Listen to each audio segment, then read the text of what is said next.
on, everybody? It's your buddy, it's your pal Spaz Phoenix, the YWC Reality Check, and I'm here to talk to you about TNA. Yes, first and foremost, happy Royal Rumble weekend. I hope you're having a good one. We've got about 8 hours until the show starts.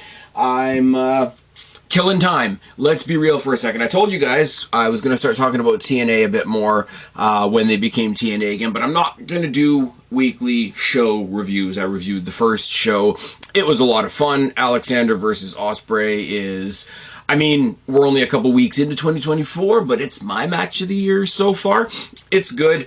I like the aesthetic, the TNA as we're having it presented right now, but there's a fair bit of, like, nothing huge, but a lot of little things that I thought were interesting to talk about. First and foremost is a programming note that TNA XPLOSION is coming back. I never watched TNA XPLOSION back in the day. I knew that Impact was the normal weekly show, etc., and then it became something else, and then it was extra content, and then it was just a recap show, and then it was just extra content again, and then it went away. So, they brought back TNA XPLOSION. They brought it back for the TNA Plus subscription service that they have. I don't know how that service is as far as its reliability, because I don't use it. I do my stuff through, like, YouTube. But it's extra content for TNA Plus, pretty much. It's the way they've laid it out. It's going to be 2 extra matches a week, along with a whole bunch of behind-the-scenes stuff and ringside interviews with Gia Miller. Gia Miller's pretty damn good at her job, too, so look forward to that. So I'm guessing this is going to be sort of their equivalent of, like, main event. It's whatever was taped, whatever 2 or 3 matches were taped before Impact. It's not going to rock the world. It's not like Raw all of a sudden having a SmackDown. It's not, to be fair, let's look at the other side of the coin. It's not like Dynamite having a Rampage or a Collision. But it's 2 extra matches, maybe some people that couldn't get onto the regular show that week, and a bunch of interview time, which is like character building type stuff, and it's very... The way they presented it is they're not telling you that this is super essential. It's just some extra stuff. And I'm sure on the weeks where they don't have very many interviews to do, or maybe they don't have a match to show that week, I'm sure it will be very much a recap show, very much a WWE main event, inessential type show. But what they're saying is it's going to debut every Friday on the TNA Plus app. Like I said, don't know how that works. I don't use it. But following that, it will be available the following Tuesday on free YouTube, so you don't even have to do the pay thing that I'm doing right now to watch Impact. I mean, more is more. There's a whole bunch of TNA talent that on a show that only has 2 hours a week. I mean, AEW has 3 shows a week, which is like 5 hours. WWE has a lot. WWE has 7 hours. TNA has a buttload of wicked talent, and they have 2 hours a week to play with. So, a little bit extra. People getting their reps in, as it were, and doing a little bit of character work, and presenting it in such a way where you don't have to feel like you're missing something if you don't see it. Awesome. Cool. TNA basically exists again for like 2 weeks, and they're already announcing a second show. It presents this idea that they are ever expanding. They did a huge attendance for Hard to Kill, and that attendance carried through the Snake Eyes TV tapings, which means they're in a bigger venue. They're bringing in more talent. They had Ospreay, they had Okada this week teaming with the Motor City Machine Guns. That was a lot of fun as well. So everything for TNA looks like it's going up and going out. I'm doing hand motions that you can't see because this is an audio medium. But really cool thing, just, you know, boring paperwork, broadcast scheduling stuff, but it's a little bit of expansion. And when you've only existed for 2 weeks and you're already expanding, that's good. Let's talk about the Ladies Championship for a second, because before today, I thought this would be a Trinity story, or a Trinity/Naomi story. The rumors of her coming back for the Rumble, etc. She lost the title to Jordynne Grace at Hard to Kill in a decent match that for the sake of both of their athleticism, I wish I gave more of a crap about. I said that in my review. I was pretty honest. On the very first episode of Impact, Trinity said, okay, come back next week. I'm getting my contractual rematch. And it was very much laying the groundwork for she's going to put over the champion one more time before she leaves the territory, that kind of old idea. So I thought I was going to come up here and say that, you know, Trinity did the job, she did the business, as they say. She's probably on her way back to the Rumble. I'd be lying if I said I was particularly excited about that, but it is what it is. Let's see what happens on Saturday. But the other thing that hasn't kicked off until today, recording this on Saturday, putting this out on Saturday, hopefully you guys will see it before the Rumble actually goes out. Apparently, there's whispers of TKO and WWE reaching out to TNA more and more to do some more steady crossover stuff. Now, they've allowed the WWE stars to be in TNA video packages when they had the big Slammiversary show where they were all sending in their well wishes and all that kind of thing. I think they traded Christian for Ric Flair so that each could go into the other's Hall of Fame. That was a little bit of something that happened back in the day. Most recently would be Mickie James coming in as the TNA Women's Champion into the Women's Royal Rumble 3 years ago, something like that. Now that was cool. That was cool in its own right because it was Mickie James. It was a WWE, an ex-WWE talent. It was a return, so to speak, but she wasn't coming in as returning WWE superstar Mickie James. She was coming in as TNA Champion Mickie James. They let her use the hardcore country music. They let her wear the title down to the ring and be her TNA self. Now, the criticism of that was, don't get your hopes up. They're not really bringing in TNA people. They're just bringing in somebody that's in TNA right now that used to be in their circle, so to speak. Really different this year when there's predicting of several talents may show up in the Rumble. This is why I said in a previous video, because this is WrestleMania 40, so this is WrestleMania 40 season, this would have been the year for them to expand the Rumbles to 40, especially when there's only 2 other matches on the card. I don't know why they didn't do that. I think that's a missed opportunity. But the name that is being heavily rumored at the head of this list, at the head of the articles that I've read, which aren't on my screen right now, so I can't give the appropriate credit, which is really bad on my part. Shitty, sorry, genuinely apologizing to the people that I've been reading all morning. The name on the top of everybody's lips is Jordynne Grace. Now, Jordynne Grace is the current TNA Women's Champion, as Mickie James was last time, but it would sort of wash away the fact of, like, yeah, they brought in a TNA champion, but Mickie James is really a WWE person. If Jordynne Grace shows up in the Rumble, as I say, not particularly a Jordynne Grace person, but I'm more for what that represents. Same as Mickie James is not on the top of any of my lists, but I was really into that for what it represented, the potential conversations that are happening there, the potential crossovers. I mean, hell, give me Josh Alexander versus Chad Gable has always been the thing that I've said. Or if you want a weird match, give me like Rhea Ripley versus Killer Kelly, that kind of thing. I mean, if I want to be fair about it, Rhea Ripley versus Jordynne Grace, champion versus champion, would be pretty fucking awesome as well.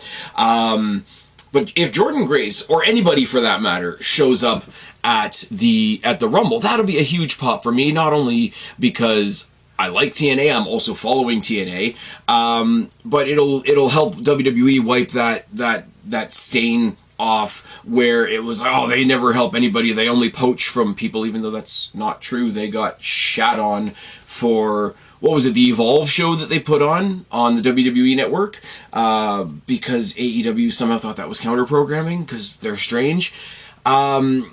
Selfishly, a lot of the people in TNA are people that I've gotten to see up close and personal in the Don Koloff Arena at Destiny shows. Yes, check it out for Spaz Phoenix Bucket List. It's fine. So, it's like when I see Shotzi show up in the Women's Rumble when she came up from, well, she was in Destiny, and then she went to NXT, then she went to WWE, and that's awesome. But if you get some people in there, like a PCO, like a Josh Alexander, like an Aiden Prince, like a Trey Miguel, some of them, these are guys that I've actually gotten to chat with and sat front row in the Don Koloff to watch either win or lose titles. And for me personally, because of TNA having such a close connection with Destiny, and Destiny being the outlet that's closest to me. I think that would be really cool. Maybe I'm selfish on that. Maybe people that are not necessarily in my neck of the woods are gonna see somebody. I would hate to see this, but somebody that's not in my neck of the woods might see Aiden Prince join the Rumble and say, "Who's that?" Which, for one thing, I would say, well, watch for 5 seconds and he'll show you who he is. But on the other side of the coin, it's like, well, here's what you've been missing out on. Everything's a win there. So as I say, the story coming up to and including today would have been, okay, I guess Naomi's done her honors on the way out to Jordynne Grace. She's coming back to WWE. Okay, let's prepare ourselves for that. But it opened up a much larger story about potentially Jordynne Grace and others coming over to the WWE for the Rumble, or maybe for something more than the Rumble.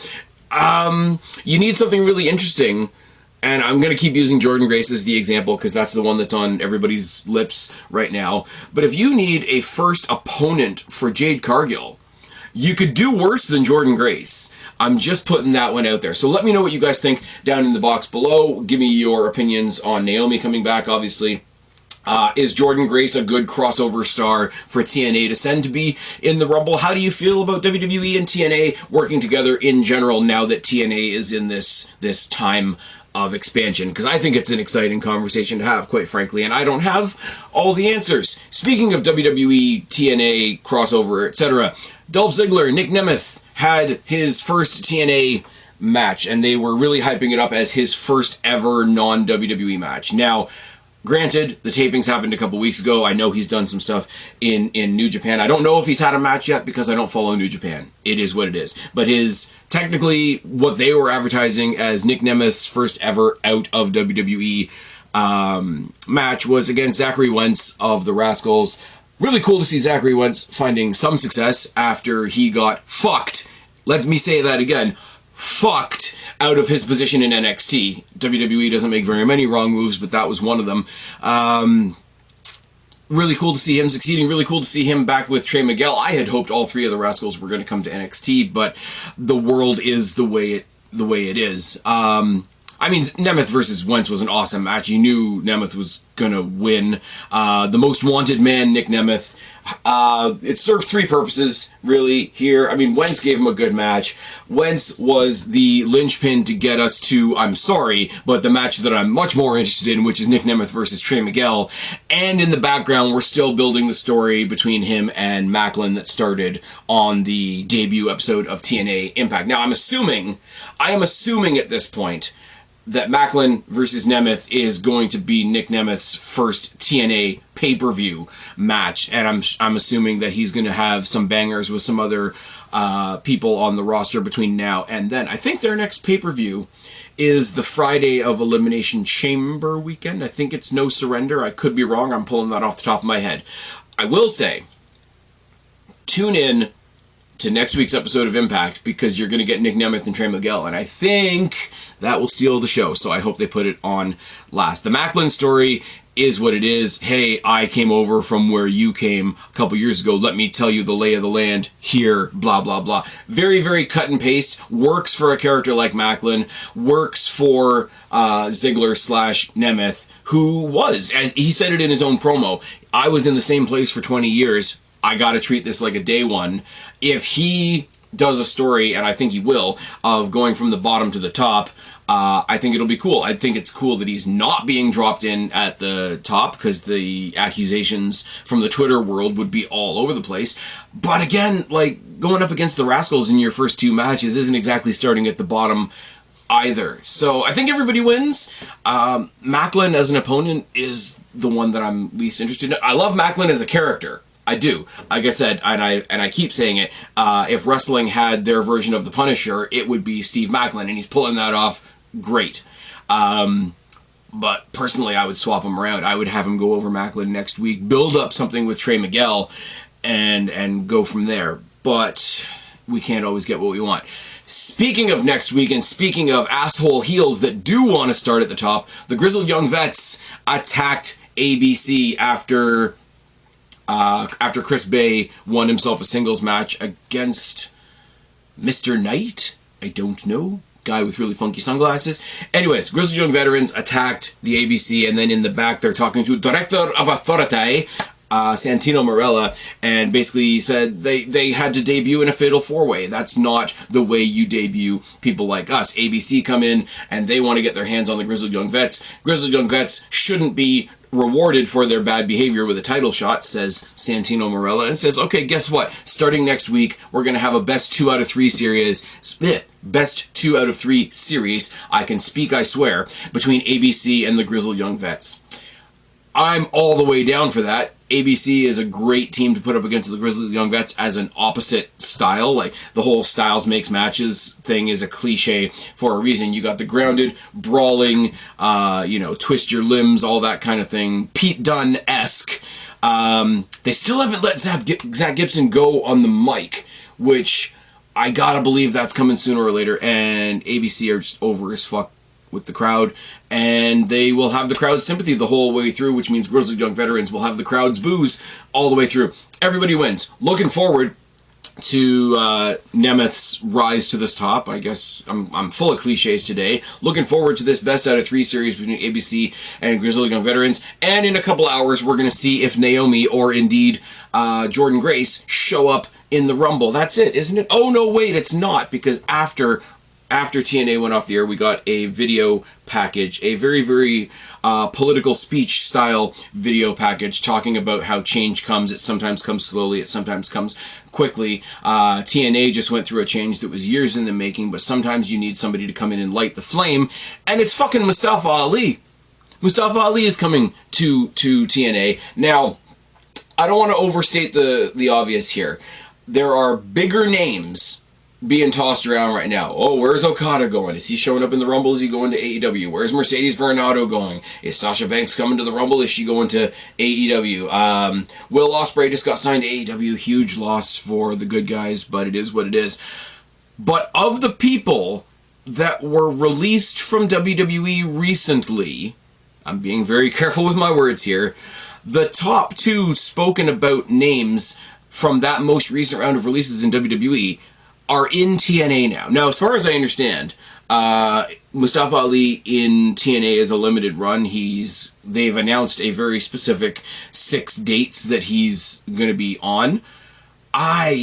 There's a part of me that would love Mustafa Ali and Nick Nemeth to have a program, but that same part of me is going to say, if they do that, then TNA is just going to be accused of throwing the old WWE guys together, which isn't the greatest. Now, if Mustafa Ali wants to do he's doing this I don't know if he's playing a politician, but he's presenting himself in a very political, podium-esque way with the armed guards beside him and all that kind of thing. I think he tried to do a little bit of this in WWE as well before they clipped his wings. But if he wants to come in pretending that he's a good guy, and you want to get Nemeth and Ali taking on the Rascals, for example, and then Ali turns on him after, and that's how you get to it, then you get a really cool tag team match, you get a really nice shine on the Rascals, you get Nemeth showing what he can do, you got Ali showing what he can do, and then the 2 of them falling out and having a feud after that. That would be insane. Pulled that off the top of my head yet again. Both of these guys, Mustafa Ali and Ziggler, I've got guys that I want to see them face. I mean, Trey Miguel was one of them for Nick Nemeth. I really want to see Ziggler versus Josh Alexander. I really want to see Mustafa Ali versus Aiden Prince. I'm just throwing that out there. It's going to be weird if there's a working relationship now with TNA seeming to be the place where a lot of WWE's releases have ended up. But also, and I'm going really far afield here, TNA just announced their new deal or their renewed deal with AAA. So does that put Scott D'Amore, Triple H, Nick Khan, The Rock, and the guy from AAA whose name I can't pronounce, so I'm not going to because I'm trying to be respectful. Does it put all those heads in the same room? Because I know AEW announced last night, I think, trying to counter the attention that TNA and AAA are getting. They've got something going on with CMLL. Good for them. AEW's got like a rotating cast of characters. Let's grab whoever we can anyway. So them having a deal with somebody new isn't really news. NXT working with All Japan and sending Charlie Dempsey over there was a huge thing, because WWE has this reputation of not working with anybody, which is bullshit, but we still need to wipe it away. WWE, if they are working with TNA, would be huge for the same reason. TNA working with AAA and their history of already working together and how integral that was to the starting of the X Division is big. AEW, from day one, from day dot, has advertised themselves as basically a revolving door. Anybody can come in, no matter how good or bad you are. And that goes for the people running the company as well. So I don't care. It's not a huge announcement unless you're trying to curtail the attention from WWE and TNA might be working together. TNA and AAA are definitely working together. Why would you want to do that? Oh, NXT and All Japan are working together.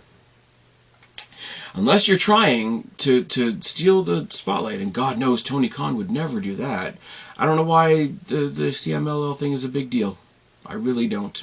Anyways, ending that on a down note, but of course AEW is going to be a down note. A lot of cool things happening in TNA right now. The Explosion thing is cool. Where Trinity goes from here, where Jordan Grace goes representing that company as their women's champion is an interesting story to follow. Like I say, Nick Nemeth's story from the bottom to the top is kind of cool. We'll see the Macklin thing if it makes it to a pay-per-view. The best of 3 series between ABC and Grizzled Young Veterans is going to be awesome. And Mustafa Ali was only a video package, so we don't really know where he's going just yet. But I want to know what you guys think of all of this down in the box below, so please let me know. I've been Spaz, your YWC Reality Check. Subscribe up there, talk down there, start a conversation, keep all these conversations going. Don't be a stranger. I will talk to each and every last one of you later, but for right now, I am tagged.